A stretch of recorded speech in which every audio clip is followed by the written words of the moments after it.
Hai semua. Hari ini, saya akan kongsikan 5 teknologi AI terkini yang sedang mengubah dunia. Jom kita mula. Pertama, AI dalam penjagaan kesihatan. Bayangkan dunia di mana AI boleh menganalisis imbasan otak, sinar X dan data pesakit dengan tepat. Ia membantu doktor mengesan penyakit lebih awal, menjadikan rawatan lebih berkesan. Hebat kan? Seterusnya, kereta pandu sendiri.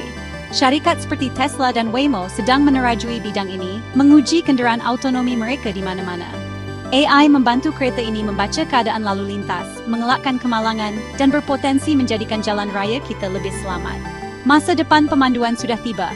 Beralih kepada AI dalam pendidikan. Chatbot berkuasa AI, tutor maya, dan analisis prestasi automatik sedang merevolusikan pembelajaran. Guru kini boleh lebih fokus pada pengajaran berbanding tugas pentadbiran. Semua orang untung. Mari kita bincang tentang kreativiti.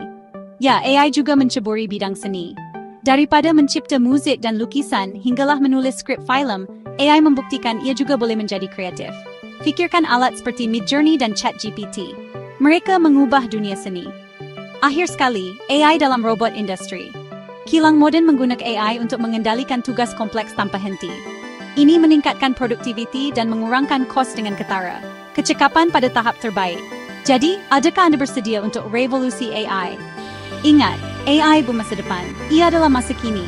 Apa yang penting kita menggunakannya dengan bijak. Jangan lupa like, subscribe, dan komen. Terima kasih.